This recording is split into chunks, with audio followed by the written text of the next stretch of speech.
Ne mangez jamais chez une femme dont vous ne connaissez pas la cuisine. Amina pensait avoir trouvé une chambre d'étudiante miraculeuse, mais elle a fini par découvrir l'ingrédient secret qui rendait les beignets de sa logeuse si irrésistibles. Ce n'était ni le sucre, ni la levure. C'était l'eau qui a lavé ceux qui ne sont plus de ce monde. Aujourd'hui, Amina est en train de perdre la raison dans un lit d'hôpital. Et ses cris racontent une vérité que personne ne veut entendre. Bienvenue sur Légendes interdites. Préparez-vous, car après cette histoire, vous ne regarderez plus jamais une vendeuse de beignets de la même façon. Tout a commencé par une galère de transport.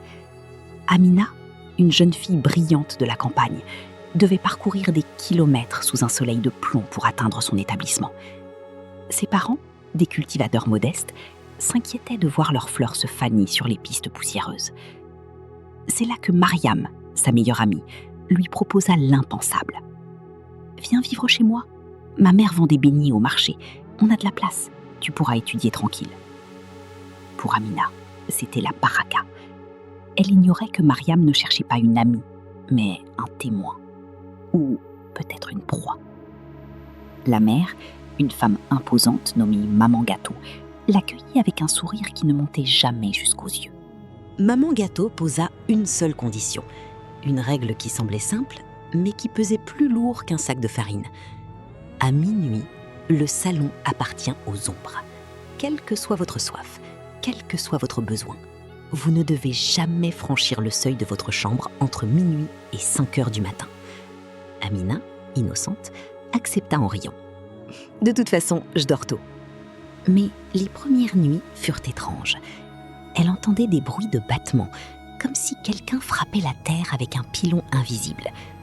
Et puis, il y avait cette odeur, une odeur douceâtre, presque écœurante, qui s'infiltrait sous la porte de la chambre. L'odeur du succès de Maman Gâteau. Chaque jour, Maman Gâteau envoyait les filles chercher de l'eau chez un homme mystérieux à la lisière du village. Des bidons jaunes, lourds, dont l'eau semblait plus épaisse que la normale. Les beignets de Maman Gâteau étaient célèbres jusqu'à la capitale. Les gens prenaient rendez-vous, payaient d'avance pour goûter à cette pâte dorée. Amina en mangeait tous les matins, sans savoir qu'elle consommait son propre arrêt de mort. À votre avis, pourquoi une vendeuse interdirait-elle son salon la nuit si elle n'a rien à cacher ? Laissez beignets en commentaire si vous voulez savoir ce qu'Amina a vu en ouvrant la porte à 1h du matin.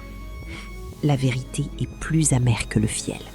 À Koulouba, on ne disait plus « je vais au marché », on disait « je vais chez Maman Gâteau ». Ces beignets n'étaient pas de la nourriture, ils étaient une drogue. Des gens venaient de la capitale, prêts à payer 10 fois le prix pour une seule bouchée de cette pâte dorée. Mais avez-vous déjà remarqué que ceux qui en mangent le plus sont ceux qui maigrissent le plus vite ? Que leurs yeux deviennent vitreux, comme s'ils cherchaient quelque chose qui n'est plus là. Amina voyait l'argent couler à flot, mais elle commençait à comprendre que chaque pièce de monnaie déposée dans la main de la vendeuse était un morceau d'âme sacrifié au nom du goût. Le succès de Maman Gâteau n'était pas une simple réussite commerciale, c'était une hystérie collective.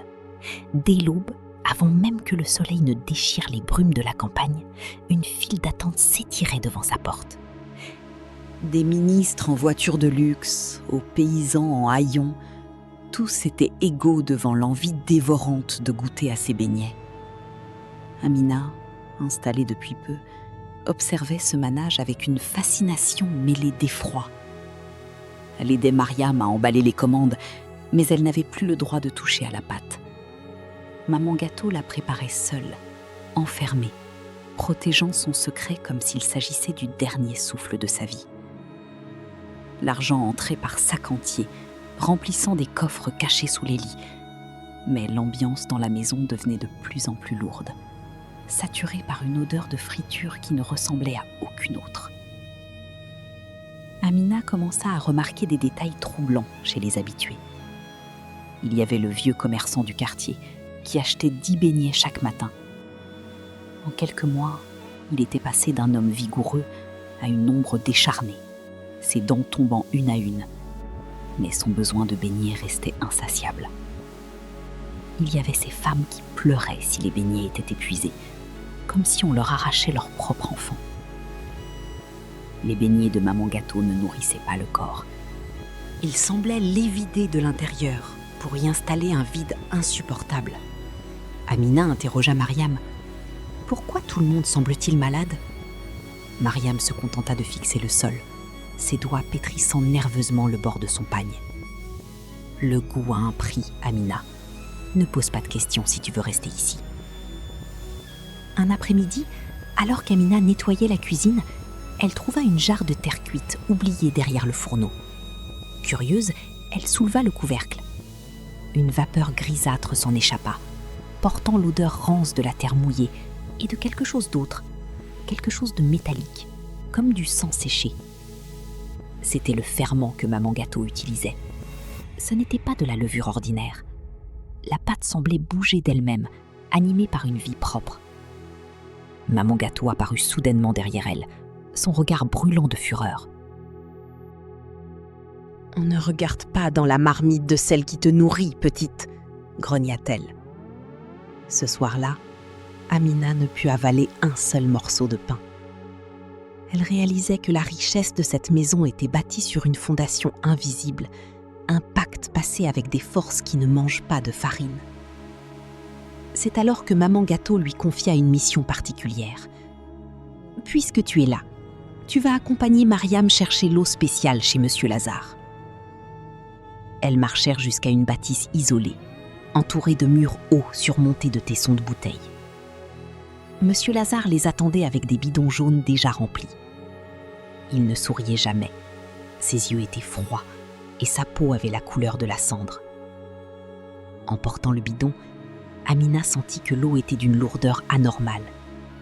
Elle n'était pas fraîche, elle était glaciale, même sous le soleil de plomb. Elle entendit Monsieur Lazare murmurer à Mariam « Dis à ta mère que la récolte a été bonne cette nuit. L'eau est riche. » Amina fit mine de ne pas entendre, mais le froid du bidon semblait traverser ses os.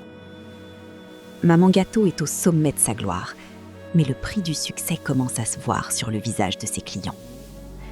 Amina porte désormais l'eau de Monsieur Lazare, ignorant encore qu'elle transporte le liquide qui a baigné les morts. Selon vous, est-ce que le succès rapide justifie de mettre en danger la vie de toute une communauté ? Laissez le mot « danger » en commentaire si vous sentez que le secret va bientôt exploser. Abonnez-vous pour le chapitre 3, la soif de l'interdit. Amina va briser la règle de minuit, et ce qu'elle va voir changera son âme à jamais. Il est une soif que l'eau ne peut éteindre, et une curiosité que la peur ne peut freiner. À 1h du matin, alors que le village de Koulouba semblait mort, Amina a franchi la ligne rouge. Elle a oublié la règle, elle a oublié les avertissements. Elle n'écoutait que le battement de son propre cœur. Ce qu'elle a vu dans le salon de Maman Gâteau, entre les bougies noires et la farine grise, n'était pas destiné aux yeux des vivants. Elle pensait voir une simple recette.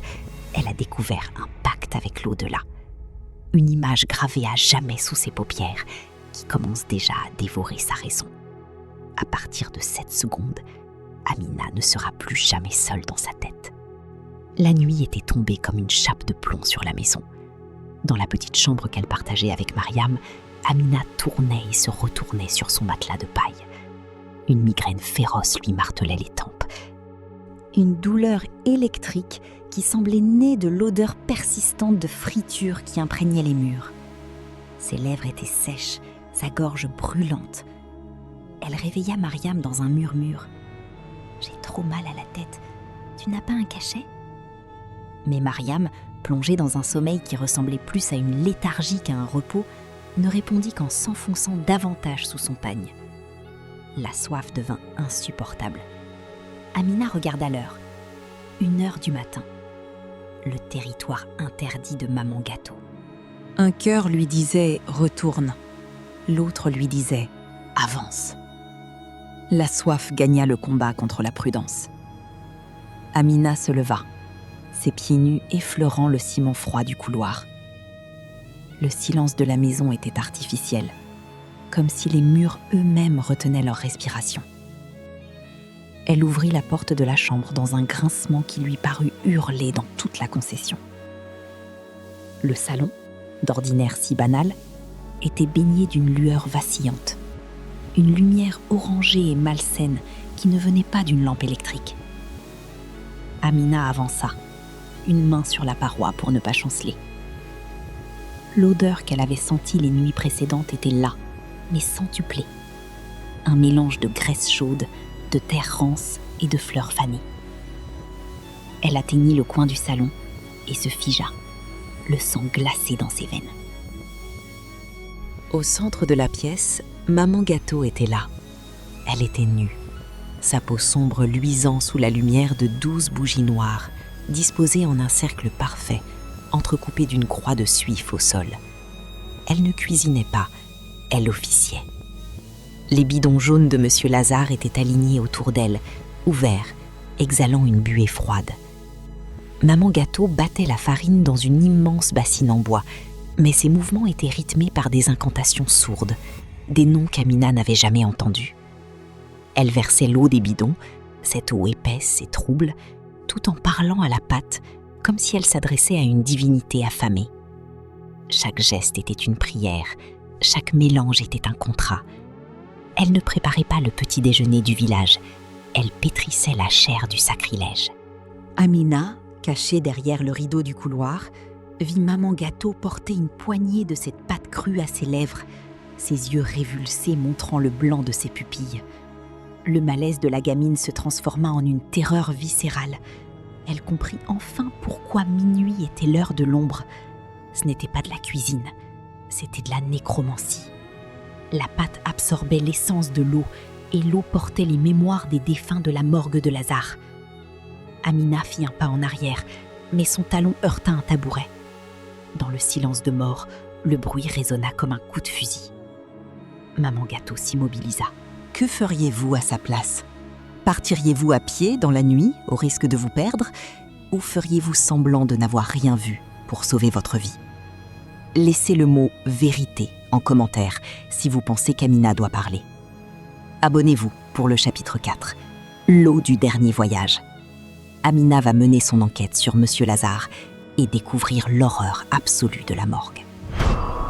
L'eau est la source de la vie, mais à Koulouba, elle est devenue le véhicule de la mort. Amina pensait que Monsieur Lazare était un simple fournisseur d'eau de source, un homme étrange mais inoffensif. Elle a décidé de le suivre, de remonter le courant de ces bidons jaunes jusqu'à leur origine. Ce qu'elle a découvert au bout de la piste poussiéreuse, derrière les murs de béton froid de la morgue départementale, est un sacrilège qui dépasse l'entendement. Lazare ne puise pas son eau dans la terre, il la récolte sur la peau de ceux qui ne respirent plus. Chaque beignet doré que le village s'arrache est pétri avec les pleurs et les restes de l'au-delà. La baraka de Maman Gâteau est un festin de charogne. Le lendemain de la vision nocturne, Amina ne pouvait plus regarder Maman Gâteau sans avoir envie de vomir ses propres entrailles. Chaque sourire de la dame lui semblait être une grimace de cadavre.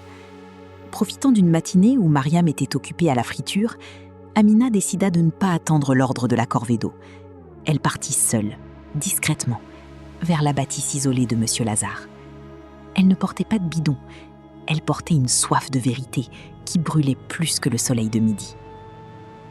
En s'approchant de la haute enceinte, elle remarqua une odeur que le vent de la savane ne parvenait pas à dissiper. Un mélange de formol, de fleurs fanées et de renfermées. La source de Lazare ne sentait pas la fraîcheur. Elle sentait la faim. Elle contourna le mur et trouva une petite brèche dissimulée par des ronces. En se glissant à l'intérieur, Amina se retrouva dans une cour pavée de béton gris. Au centre, Lazare était là, revêtu d'un tablier de plastique noir qui brillait sous la lumière crue. Il n'était pas seul. Sur une table de pierre inclinée, un corps sans vie reposait, prêt pour sa dernière toilette.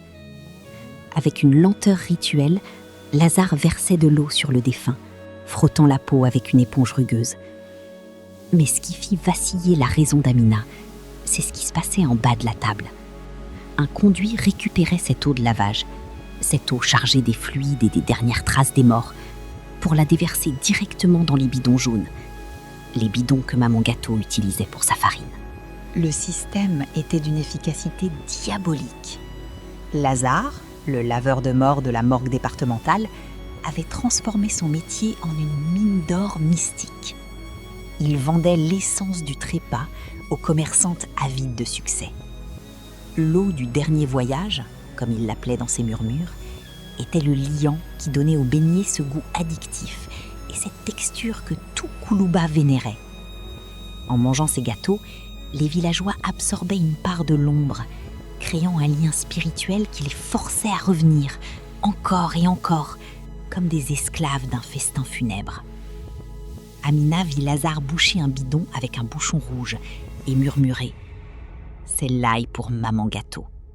Elle a de grandes ambitions ce mois-ci. » Terrorisée, Amina voulut faire demi-tour, mais ses jambes semblaient être devenues de plomb.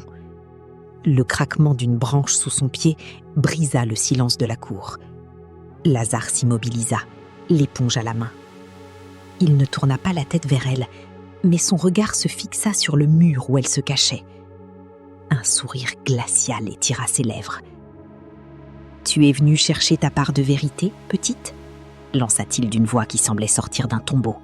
« Sache que celui qui goûte au secret ne peut plus jamais retourner dans le monde des ignorants. » Amina s'enfuit à travers les ronces, les mains en sang, courant vers la maison de Maman Gâteau, réalisant qu'elle n'avait plus nulle part où se cacher. La mort n'était plus seulement dans les bidons, elle était désormais à ses trousses. Amina sait tout. Elle a vu la source du miracle de Maman Gâteau, l'eau de la morgue de Lazare. Elle a mangé cette mort pendant des mois, et maintenant, son corps et son esprit commencent à réagir. Selon vous, est-ce que le succès matériel peut un jour racheter un crime aussi atroce contre la dignité humaine ? Laissez le mot « dignité » en commentaire si vous pensez que Lazare doit être dénoncé immédiatement. Abonnez-vous pour le chapitre 5, le goût du cadavre. Amina commence à muter et ses premières hallucinations vont transformer sa vie en un enfer éveillé. On dit que nous sommes ce que nous mangeons. Mais Amina est en train de devenir ce qu'elle a consommé. Le secret de la morgue de Lazare n'est plus seulement dans les bidons jaunes, il coule désormais dans ses veines. Ce matin, en se regardant dans le miroir, elle n'a pas reconnu son reflet. Sa peau a la couleur de la cendre et un goût de terre rance envahit sa bouche à chaque respiration. Mais le pire, ce ne sont pas les hallucinations, c'est cette faim. Une faim nouvelle, sombre, qui ne réclame plus de la nourriture, mais le froid de la tombe. Amina réalise avec horreur que Maman Gâteau ne l'a pas seulement nourrie, elle l'a transformée en un pont entre deux mondes. Le festin des morts a commencé à dévorer la vivante. Depuis sa fuite de la morgue de Lazare, Amina ne vit plus. Elle stagne. Le soleil de Koulouba, autrefois si chaud, semble avoir perdu son pouvoir sur elle. Elle a froid. Un froid qui vient de l'intérieur, des profondeurs de son estomac, où des mois de beignets à l'eau de cadavre ont déposé une couche de mort. Chaque repas est devenu un supplice. Peu importe ce qu'elle mange, elle ne sent qu'une chose, le goût du formol, de la chair froide et de la terre mouillée. Ses gencives ont commencé à noircir et ses cheveux tombent par poignées, laissant sur son oreiller les traces d'une décomposition prématurée. Elle n'est plus une étudiante, elle est une victime de la nécromancie culinaire. Le pire arriva la nuit suivante. Enfermée dans la chambre avec Mariam, Amina commença à entendre des murmures. Ce n'était pas le vent dans les manguiers, c'étaient des centaines de voix étouffées, comme si elle parlait à travers une couche de farine. « Rends-nous notre eau, rends-nous notre repos », geignaient les ombres. Elle voyait des silhouettes grises se tenir dans les coins de la pièce, des êtres sans visage dont l'essence avait été volée pour faire monter la pâte de Maman Gâteau. Elle comprit que l'addiction des clients du marché n'était pas physique, mais spirituelle. Ils étaient hantés par les morts dont ils avaient consommé les fluides. Et Amina, qui en avait mangé plus que quiconque, était en train de devenir leur réceptacle principal. Un matin, alors qu'elle essayait de dissimuler ses cernes violacées avec un peu de poudre, Maman Gâteau entra dans la chambre sans frapper. Elle ne portait pas son habit de vendeuse, mais une robe de bure sombre. Elle s'approcha d'Amina et lui souleva le menton avec une force brutale. Leurs regards se croisèrent et Amina vit dans les pupilles de la dame une obscurité totale, un vide qui avait déjà tout dévoré.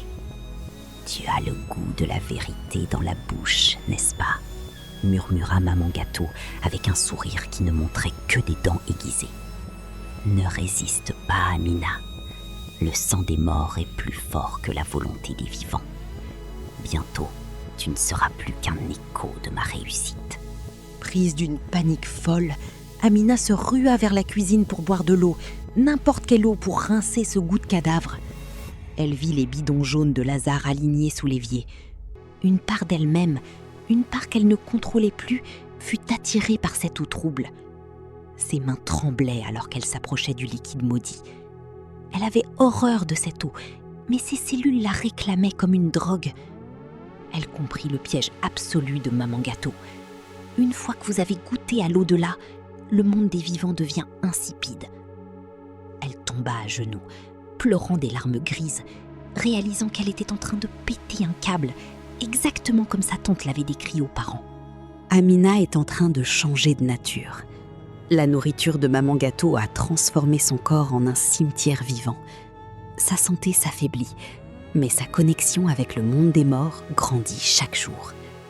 Selon vous, peut-on encore sauver une âme qui a été polluée par de tels rituels ? Ou Amina est-elle déjà condamnée à rejoindre les ombres de Lazare ? Laissez le mot « âme » en commentaire si vous pensez qu'un miracle est encore possible. Abonnez-vous pour le chapitre 6, la mutation de l'âme. Amina va tenter une dernière fois de prévenir ses parents, mais les voix des morts vont l'empêcher de parler. Elle a tenté d'appeler sa mère une dernière fois pour dénoncer le crime de Maman Gâteau. Mais quand elle a ouvert la bouche, ce n'est pas son nom qui est sorti. C'était le cri déchirant de 1000 âmes arrachées à leur repos. Amina n'est plus une victime. Elle est devenue le haut-parleur de la morgue. La preuve. La farine des morts a fait son œuvre. Ses cordes vocales ne vibrent plus pour la vie. Elles résonnent pour ceux que Lazare a lavés dans l'ombre. Le pacte est scellé dans sa chair. Le matin du 6e jour, le silence est tombé sur la chambre d'Amina, comme un linceul. Elle a essayé de dire « bonjour » à Mariam, mais sa gorge lui a semblé remplie de vers pilés et de cendres sèches. Sa langue, autrefois si agile pour réciter ses leçons, était devenue lourde, une masse de chair inerte qui refusait d'obéir. La panique a envahi ses yeux, mais même ses pleurs étaient silencieux.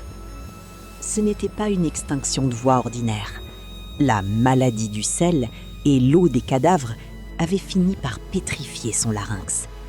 Le lien entre son cerveau et ses cordes vocales avait été coupé par les rituels nocturnes de Maman Gâteau. Amina était désormais prisonnière d'un corps qui ne lui appartenait plus, une cage de chair grise où sa propre âme commençait à se noyer dans l'obscurité. C'est vers midi, alors que Maman Gâteau préparait la fournée la plus importante de la semaine, que le premier cri a jailli. Amina n'a pas voulu crier, c'est son corps qui a expulsé le son. Ce n'était pas la voix d'une jeune fille de 20 ans, c'était une symphonie de l'abîme. On y entendait le râle d'un vieillard, les pleurs d'un nourrisson et les hurlements d'une femme en colère, tout superposé en un seul son guttural qui a fait vibrer les murs de la concession.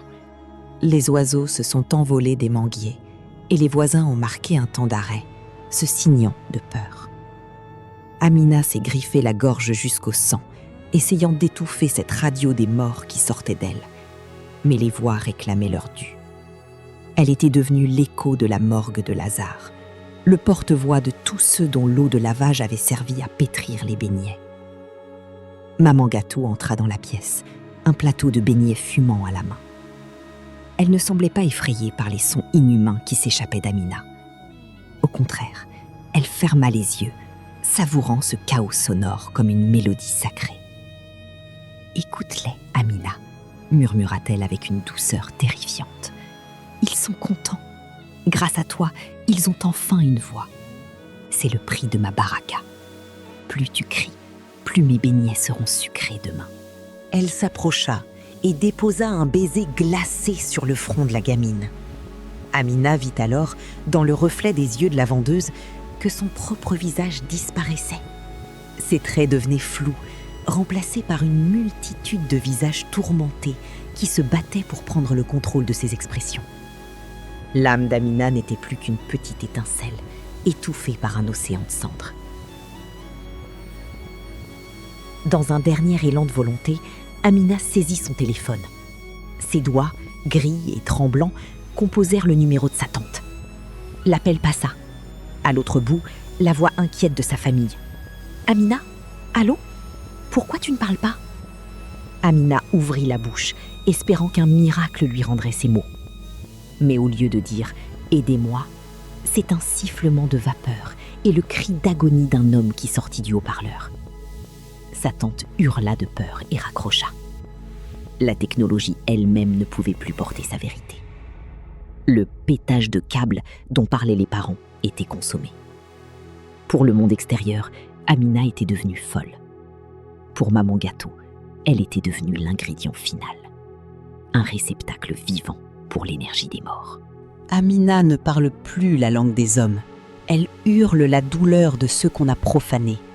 Elle est devenue l'instrument de Maman Gâteau, un pont entre notre monde et la morgue de Lazare. Selon vous, est-ce que le silence d'une victime est plus dangereux que le crime lui-même ? Si vous étiez la tante d'Amina et que vous entendiez ses cris au téléphone, auriez-vous le courage de venir à Koulouba ou auriez-vous trop peur pour votre propre âme ? Laissez le mot « cri » en commentaire pour soutenir Amina. Abonnez-vous pour le chapitre 7, le regard de la vendeuse. Maman Gâteau prépare un rituel final pour lier Amina à la maison à jamais. Vous vous demandiez où étaient passées les meilleures amies précédentes de Mariam ? Amina vient de trouver la réponse dans le regard de sa logeuse. Elle n'est pas la première invitée à franchir ce seuil.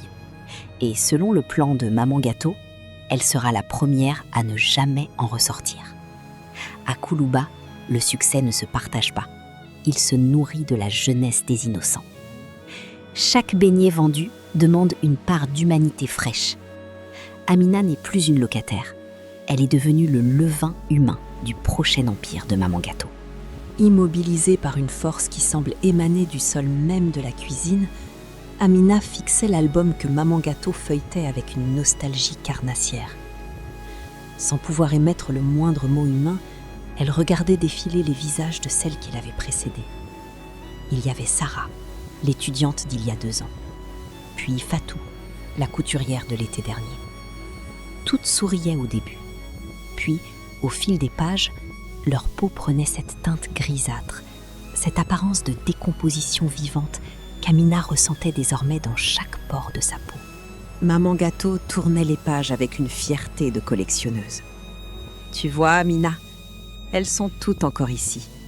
Elles ne sont pas parties. Elles sont dans chaque bouchée que les villageois savourent.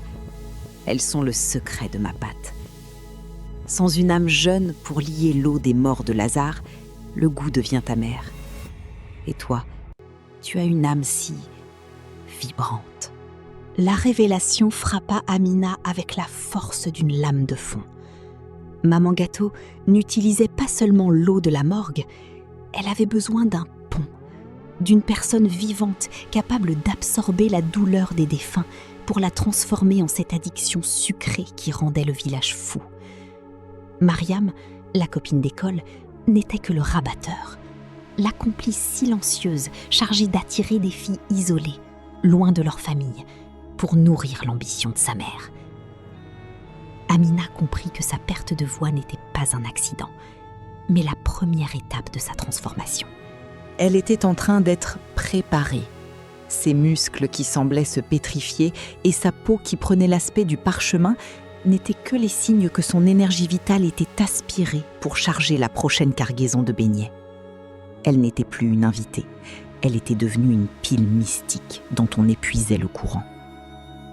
Maman Gâteau s'approcha, ses yeux brillants d'une lueur dorée, identique à celle des écailles du poisson d'or de ses coups, mais pervertie par la noirceur du pacte.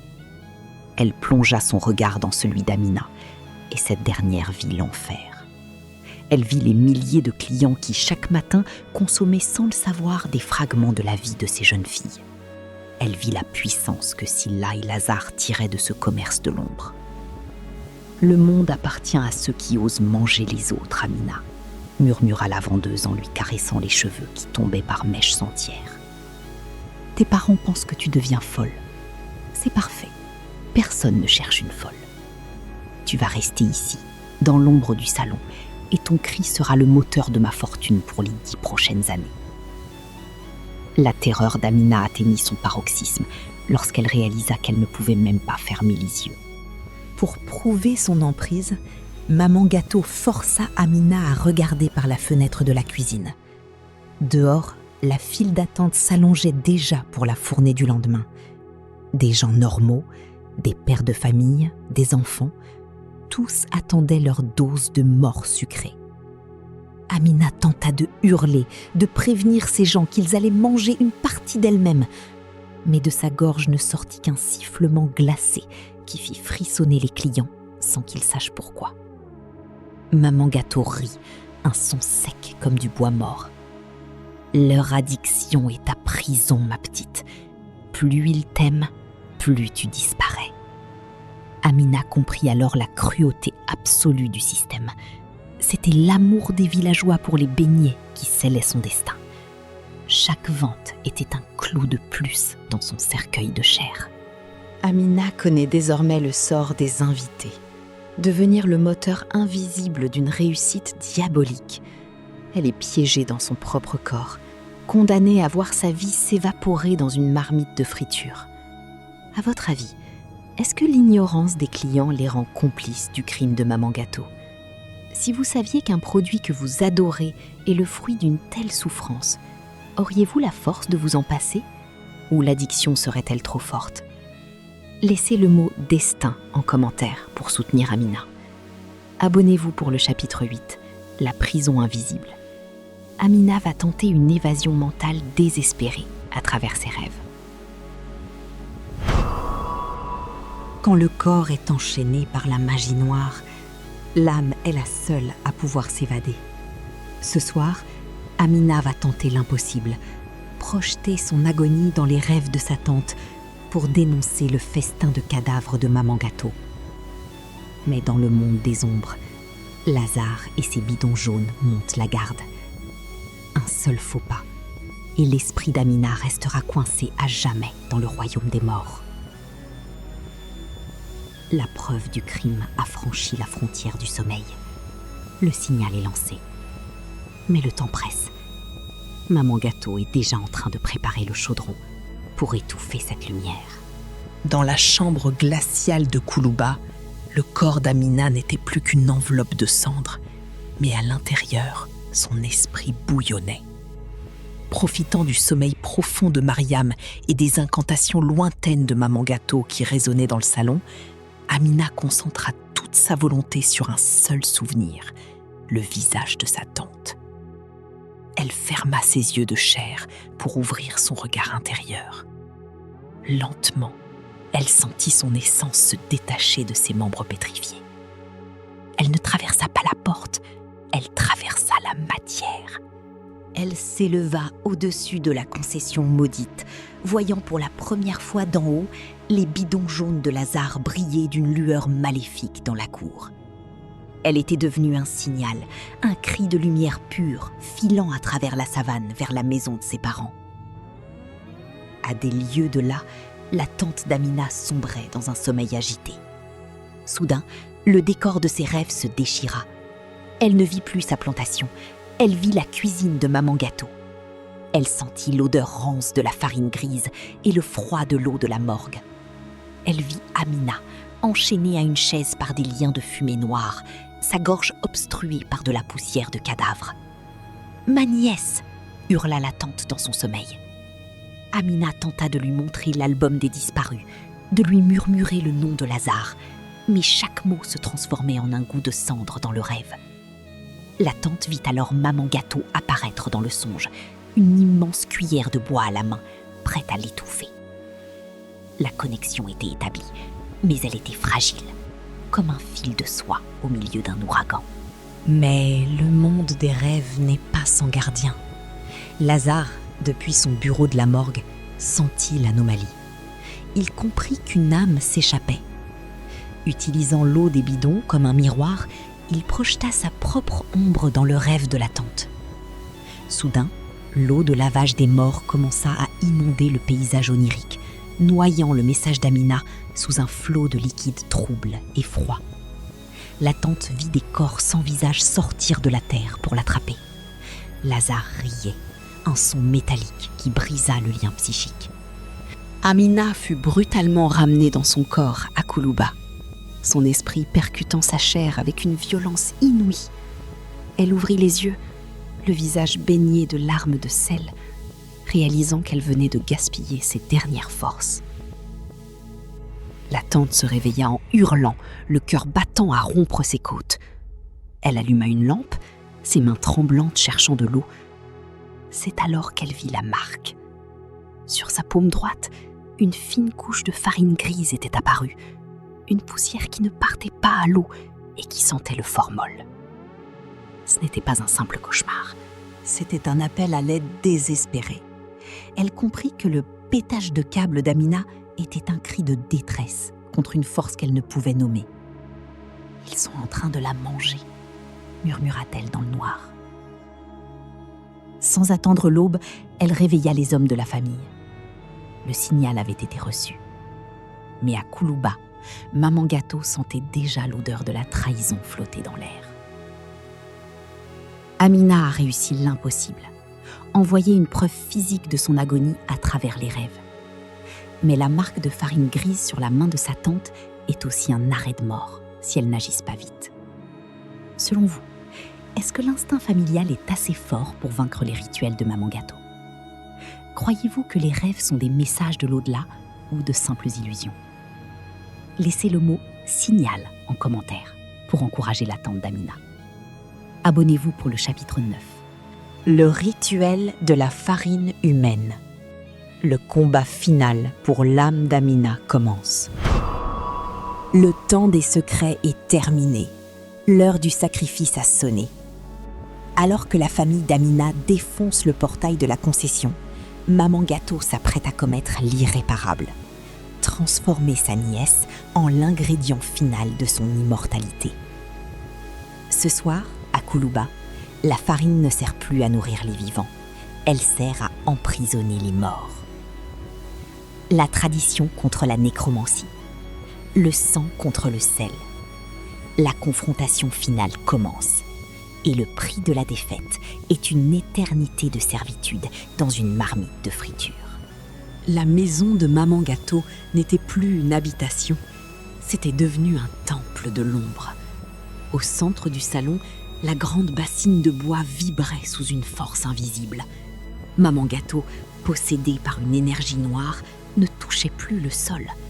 Elle tenait Amina, dont le corps était devenu aussi blanc et fragile qu'une statue de sel, juste au-dessus de la pâte bouillonnante. Lazare était là, son tablier de morgue maculé de symboles anciens.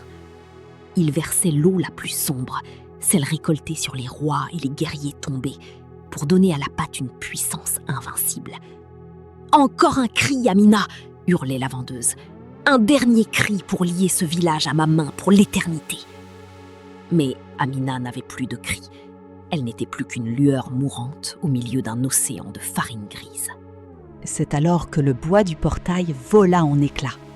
La tante d'Amina, la marque de farine encore brûlante sur sa paume, entra la première, suivie par les hommes du clan, armés de branches de bois sacrées et d'eau bénite par les anciens. « Lâche ma nièce, servante du néant !» rugit-elle. La confrontation fut immédiate. Ce n'était pas un combat d'hommes, c'était un choc de monde.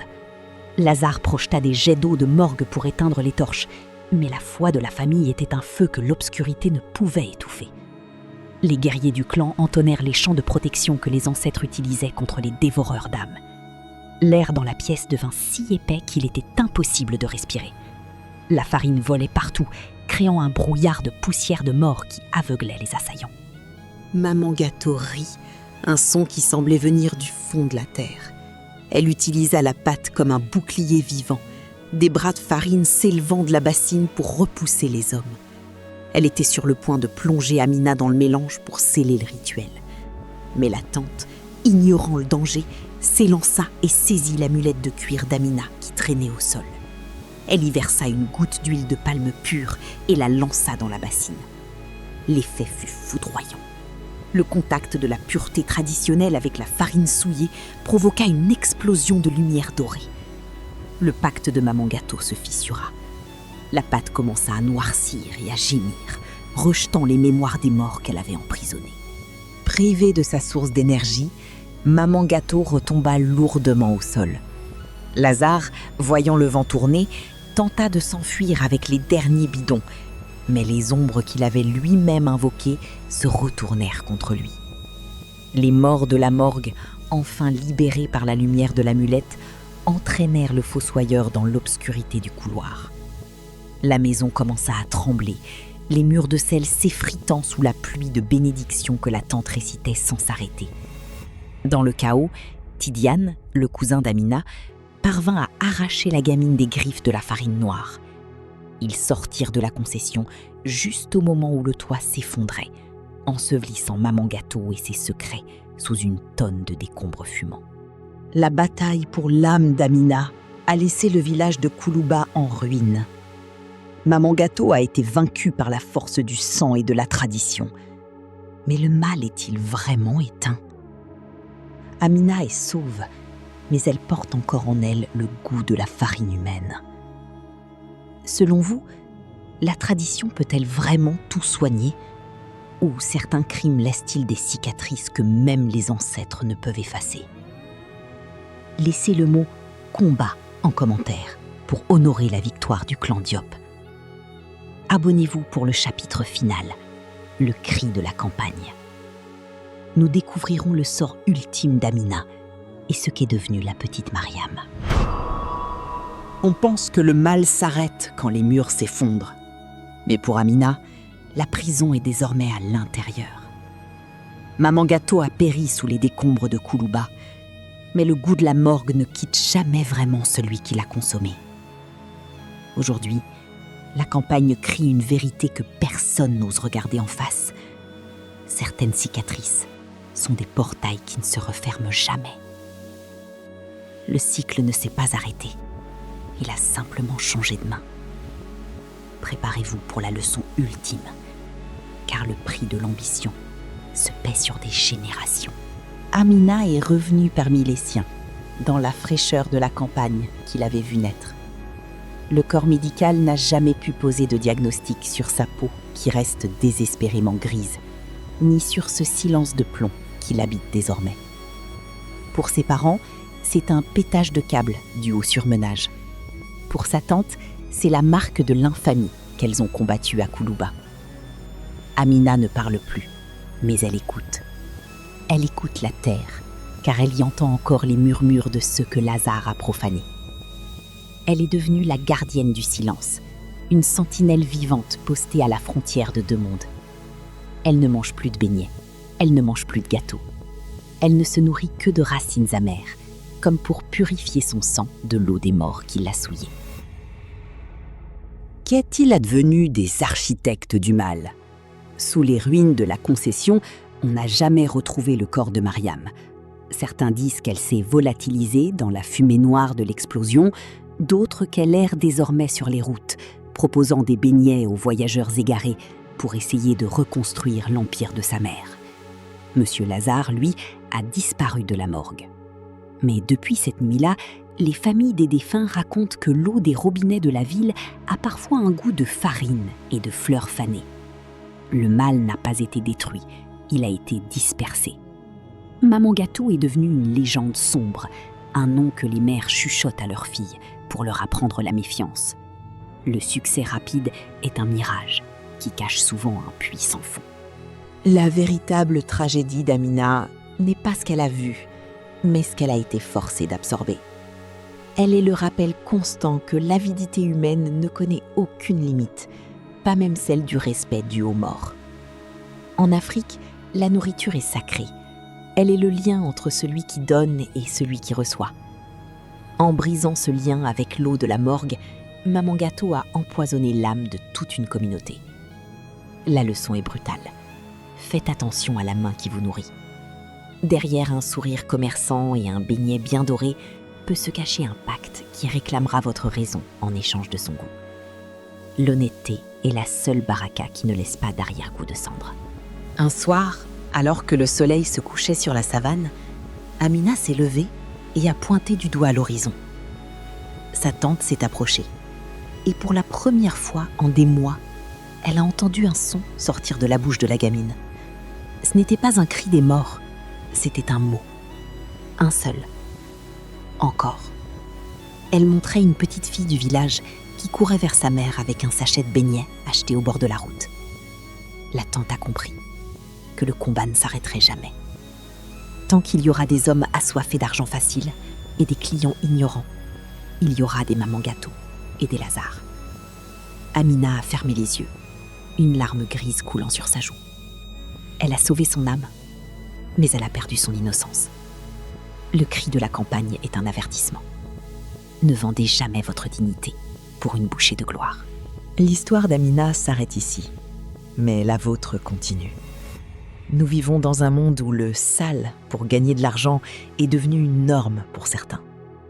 À votre avis, est-ce que cette histoire est une simple légende ou un reflet de ce qui se passe réellement dans nos marchés?